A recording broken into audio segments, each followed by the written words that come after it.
Hello everyone and welcome to Love Ends for YouTube. It's your girl Angie back with another video. And this week I'm going to be talking a little bit about love and more about respect. So if you follow me on social media, you know last Monday I touched a little bit on how you need more than love to sustain you for the long haul, right? Because love is more than a feeling. It's a choice we make every single day to wake up and look beyond perfections, look beyond flaws, look beyond faults, to accept, to adjust, to adapt, to be accountable. That's a choice that we make. We choose the best partner for us, and we choose to love them to the best of our abilities. So what happens when this person is working on your nerves, or they're not doing what you want them to do, or things aren't going how you think that they should go? You need something more, and that something more is respect. And what is going to happen today is I'm going to break down the definition of respect pertaining to your relationship. I'm going to dig all up in that, and we're going to chop it up and screw it, and we're going to make it make sense, hopefully. So stick around if you want to learn more.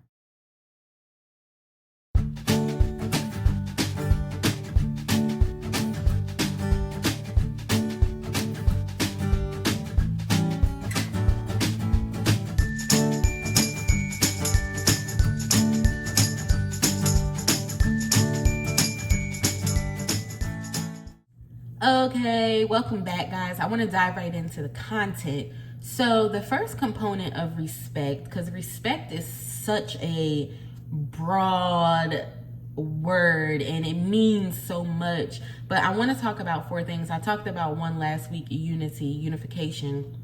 But I want to talk about the other four in this video because it's so necessary to talk about for sustaining and having a healthy relationship. And one of those terms is devotion.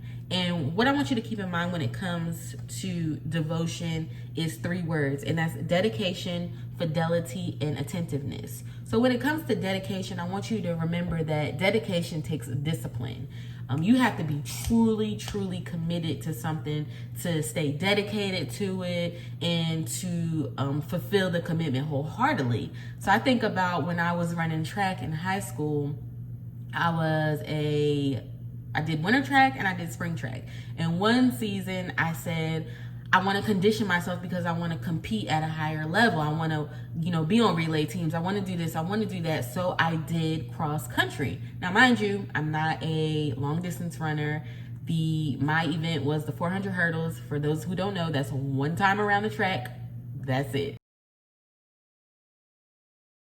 So for me doing cross country, cross country was for the 800 meter runners, 1600, 3200. So I was in there with some big dogs, just barely hanging on, wanting to quit, not feeling like this was right for me. But I remembered that my commitment was not necessarily to this sport, but it was to track and field. What are you going to do to make sure you are the best at track and field? What are you going to do to make sure that you are satisfied with yourself? You can't quit. You have to stay committed. You have to have discipline. Now, at the end of that season, I ended up winning one medal. And in the track season, I ended up winning medals, being on relay teams, doing what I set out to do by running cross country that season. And so the same things apply in your relationship. If you want success, you have to stay committed. You have to stay dedicated, not only to yourself, but to your partner and to the relationship. And not everybody has the will and the desire to stay committed to the relationship, to take accountability for themselves and their actions, to accept and to adapt and change when there needs to be change happening in the relationship. And that brings me to fidelity, which is another component of devotion, which is a component of respect.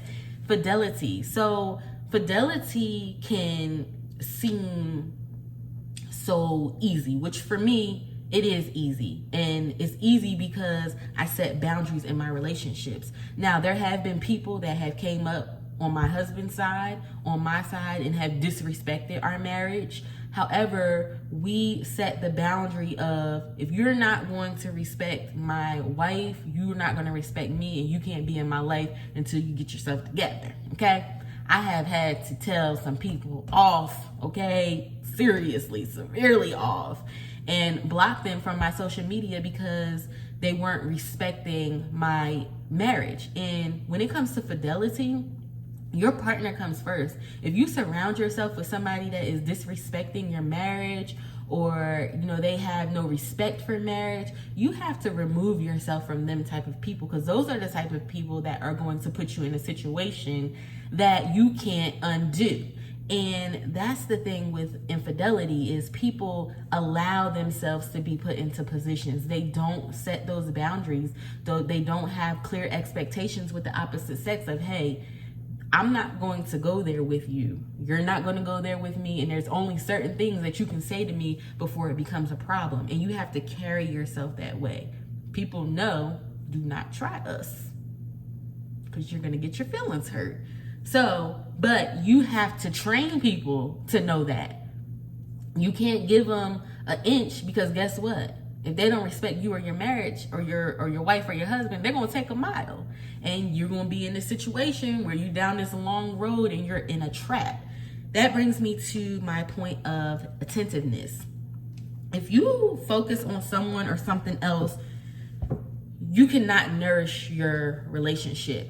All your attention goes to your partner. And attentiveness in this aspect of devotion, and what I'm trying to say is, you want to be able to hear your partner, understand your partner. If your significant other is going through something, attentiveness, be there to listen to them, be there to give them an encouraging word, be there to lift their spirits up. That's being devoted to your partner. Because how many people do you know out there that have a partner that doesn't care anything about their feelings? They don't ask how their day was. They don't care about if somebody hurt their feelings or what happened on the job, or that the kids are stressing them out. They don't do what it takes to be committed and dedicated to the relationship. They're not devoted to the relationship. And so keep that in mind when you are dealing with respect, when you are dealing with devotion. You must be dedicated, which takes discipline. You must be loyal, which is standard. You must be attentive. Give that same energy that you give something else, give that to your relationship as well. So the second thing that I want to talk about is intention. Are your intentions pure?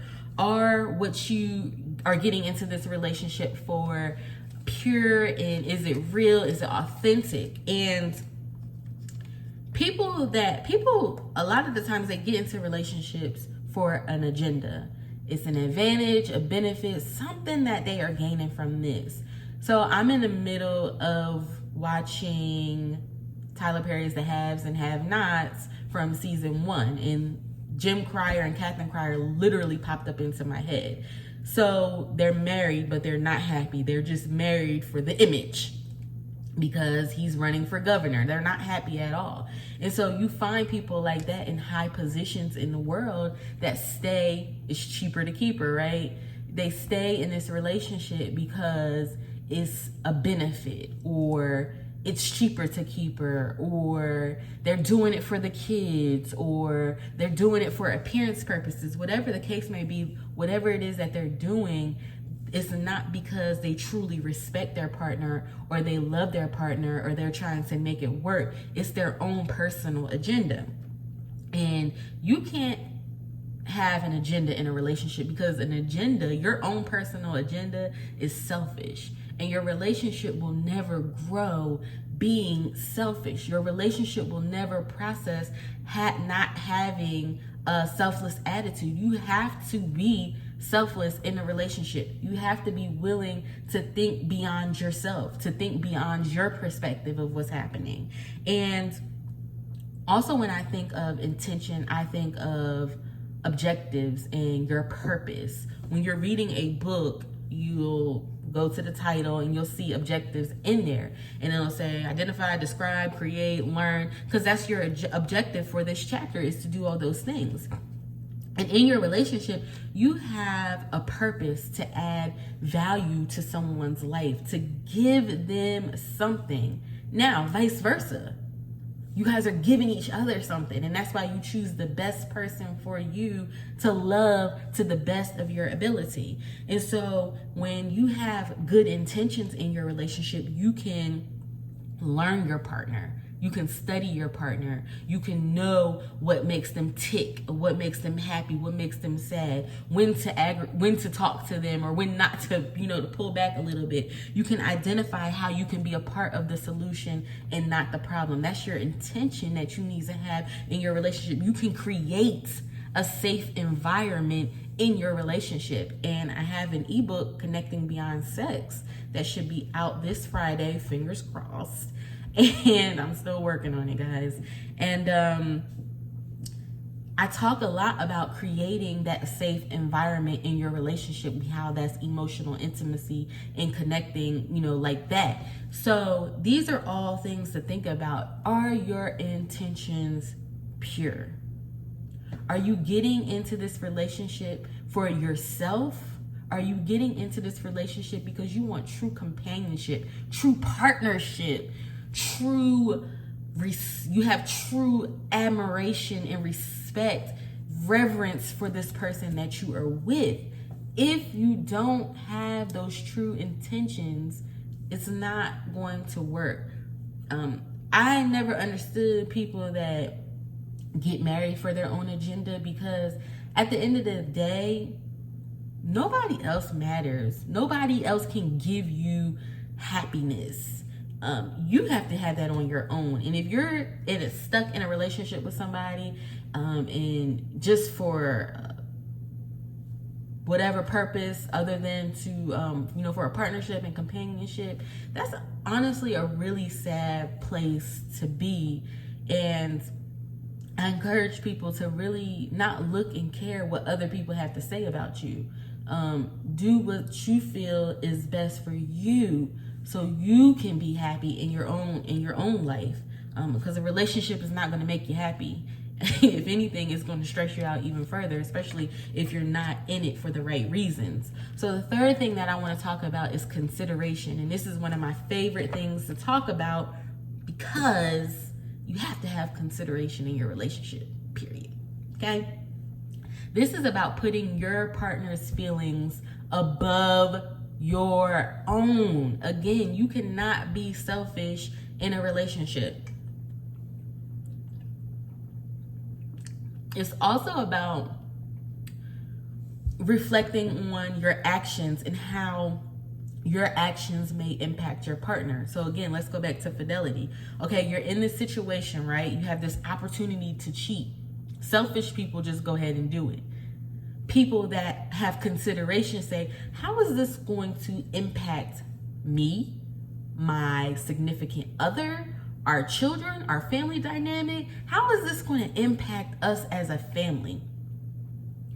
That's what consideration is. Being able to, and even the small things, like if I decided that I was just going to go out today and buy myself a $2,000 laptop without talking it over with my husband. Okay, we don't know if he's going to have to travel later on this year. Okay, we're in COVID, right? But we don't know what's going to happen. He may still have to do his church obligations. That's not fair of me to just go out and spend money without talking to him. That's not consideration. So it's not just the big things like fidelity, it's those small things. And I truly feel like this is a whole nother video of, that's why people don't like to bring their finances together, because they don't want to be considerate. They don't want to communicate. But what I want you to know about communication is communication will only strengthen your relationship. It's not going to harm it. It's going to strengthen it. And I don't want to get off topic because that's a whole nother topic, but you have to be considerate of your partner. Also, this is a good one, analyzing what you can do differently, what you can do. So I talk a lot about how I was as a young wife, and I'm going to kind of reiterate that again here today in this video. So back in the day, I would always look at what my husband was doing wrong. He's not dotting this I right. He's not crossing this T right. He's not putting a period in the right place. He doesn't use his question marks right. Where's the exclamation point? It was all what he was doing wrong. And I realized our relationship was not progressing because I was pointing the finger, but I wasn't looking at all the fingers that was pointing back at me. I wasn't looking at what I can do differently. Now I get, trust me, I get that it's hard to sit and identify that you could be the problem, that you're doing something wrong. Accountability. That's one of my favorite words talking about relationship. Not only accountable for your partner, you're accountable for yourself. You're accountable for the both of you. And this is about pure accountability. Analyzing what you can do differently in the relationship. How are you providing solutions? How are you coming up with ways to be better? How are you adapting to the changes? Are you being contentious? Are you making this struggle worse than what it was? And that's what happened to me. Our financial issues didn't have to escalate how they did. I didn't have to go sleep over a friend's house. I made it into that. Now, part of that was due to being young and immature, getting married young. Those are the side effects of getting married young for all those that are contemplating that, all my 16, 17, 18-year-olds that are contemplating getting married young. Those are the side effects, immaturity. And it's a possibility you may not make it out of that. Again, you have to have respect for your partner. What respect will do is say, hey, I'm part of the problem. I need to change. And once I started realizing that, girl, you're not dotting every I right. You're not putting a period where it should be. Your grammar is all jacked up. I started changing that, and we started progressing forward. We were moving forward. We weren't moving backward, because a lot of people, they take one step and then they go backwards. We were moving forward, and God was positioning us to be all that he designed us to be mentors, to be examples at such a young age. But I had to take accountability for my actions. Sometimes you have to look at yourself. I know it can be hard, trust me, and see all that you're doing wrong. It's easier to look at somebody else and say, hey, you're not right. But you're not right either. Nobody is ever 100% right. So remember, when you're considering, analyze what you can do differently, and think about how your actions are going to impact your partner, whether big or small. It doesn't matter. If you are not being considerate of your partner, if you are not showing them regard in that matter, this will create an environment of where they don't feel appreciated, where they don't feel valued. And that's what I want to talk about next, appreciation. That's my final one for respect and breaking down the term respect. I try to keep my videos short because I know adults, we can tend to have not a good attention span. So I'm moving through this fairly quickly, but if you have any questions or concerns, you can feel free to contact me on social media, or you can email me at inspire@loveinspiry.com. So I want to talk about appreciation. And appreciation, listen, I don't care how old you are, how long you've been married, your ethnicity, I don't care about anything, whether you have straight or curly hair, I don't care. Everybody wants to feel appreciated in their relationship. I don't care who you are. If you tell me that you don't want to feel appreciated and that you don't care that if your partner doesn't appreciate you or not, you're a liar. Period. You're a liar. Everybody wants to feel appreciated. And appreciation pertaining to respect looks like attention. So I talk a lot about date nights and how that's how you nurture a relationship. Now, a lot of people don't have the funds to go out and do things, but attention can be sitting in the house, creating a candlelight dinner at the dinner table. Hey, mom, can you watch the kids? Hey, auntie, can you watch the kids? I want to create a candlelight dinner at the house, just the two of us. That's attention. You don't always have to be doing something or going somewhere to show your partner attention. You can send, if you want to up it, send flowers. If you want to, if they mention something, oh, this is a good one. So last Sunday, I think it was last Sunday, my husband and earlier in the morning, I just randomly woke up. So crab legs is my favorite food. I'm a seafood junkie, love it. And I woke up in the morning and I was like, babe, I got a taste for some crab legs. I don't even think I said babe. I think I just blurted it out. I want some crab legs. So about 6 hours later, we went through the day. Now, I'm thinking that whole statement went in my husband's ear and out the other. I'm not thinking that he's going to do anything. So he goes to the grocery store. He says, I got to go to the grocery store. I need to get some food or whatever. So he comes back in and he has crab legs that he had Kroger cook, put the Old Bay on at the grocery store. He was paying attention to me. It's the little things. And it doesn't have to be something big like that. It could be a pack of Starbursts. I got a taste for some candy. And you hear your partner say that, and then when you're out thinking about them, that's showing consideration too. Hey, I heard Bae say he or she wanted a Snickers bar. I'm here. Why don't I just pick the Snickers bar up for him? So that's what that's about. Showing your partner attention, showing them that you value them. And another point I want to get into with appreciation is recognizing. Sometimes we can look at everything somebody is doing wrong. We are so focused on what they aren't doing that we don't see what they are doing. And I feel like when it comes to even stuff that they normally do around the house, it's okay to say thank you, even if it's something that they normally do. Hey, thank you for doing such and such. That was really nice, because that shows that you are appreciative of this person, that they add, or that you value them, and that you see everything that it is that they are doing. Okay, you may see what your partner is doing, but if you don't tell them, they may think that it's going unnoticed. Express your gratitude to your partner. I remember my mom told me a story one time about how she had came home from work. She was working all day. She came home, jumped right into cooking, cleaning, and doing stuff. And my stepdad stopped her dead in her tracks and was like, you know what? You're a really good wife. It's like, you work all day and then you come home and you do this. He didn't have to tell her that.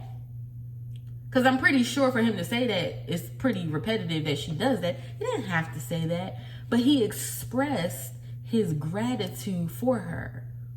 He expressed that, hey, there may be other women out there that won't do this. I appreciate you. I value you. I see you. And that's what you want in a partner. That's respect. I respect that what you're doing for us. I respect what you're doing for the house. I respect you. That is what respect is. And all these things that I mentioned, from appreciation to consideration to intention, all of these things are not easy to do, and that's why relationships aren't successful. However, when you are with the right person, the best person for you, you can do all of these to the best of your ability. You can do all of these effortlessly, but you have to be with the right person. You have to be with the person that is designed for you. And that's where discernment comes in. That's where really getting to know somebody comes in. You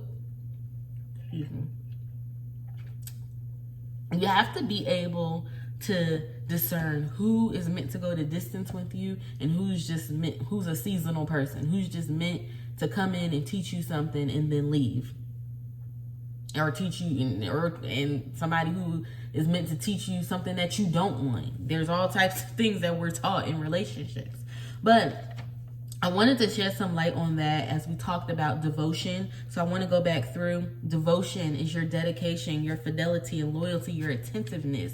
Stay devoted, stay committed. We talked about intention. Are your intentions pure? You can't respect your relationship or your partner if your intentions are not pure. We talked about adding value to someone's life and your purpose in the relationship. And that purpose was to learn your partner, to identify how you can be a part of the solution, and to create a safe environment. Also, I want to add something to that is, with all of these things, you have to have a desire and a willingness to do that. And again, you can't do that if you're with the wrong person. We talked about consideration, putting your partner's feelings above your own. Also reflecting on how your actions will impact the relationship, and then analyzing what you can do differently. take a look at yourself. I promise you, it's hard, but it will change your life. And then the last one was appreciation. We talked about showing attention, how attention doesn't have to be some extravagant thing. We talked about showing value, and we talked about recognition. And so I wanted to share all these things. Seems like I'm past 20 minutes right now, but that's okay. So if you got something out of this, please leave a comment, like or subscribe. Follow us on Facebook and Instagram at Love Inspiry. I do have a Twitter, but I do not use it. So you can follow, but you'll be literally following nothing. And also you can catch us here every Wednesday. I try to stream every Wednesday, something love, something inspirational. So I hope you got something out of this. Just remember, respect your partner. If you need help coming up with ideas or you want to learn more about these things, please feel free to reach out to me. Again, my email address is inspire@loveinspiry.com. You can also go over to www.loveinspiry.com and check out our services and also our free resources along with our blog. So I'll see you all in the next video.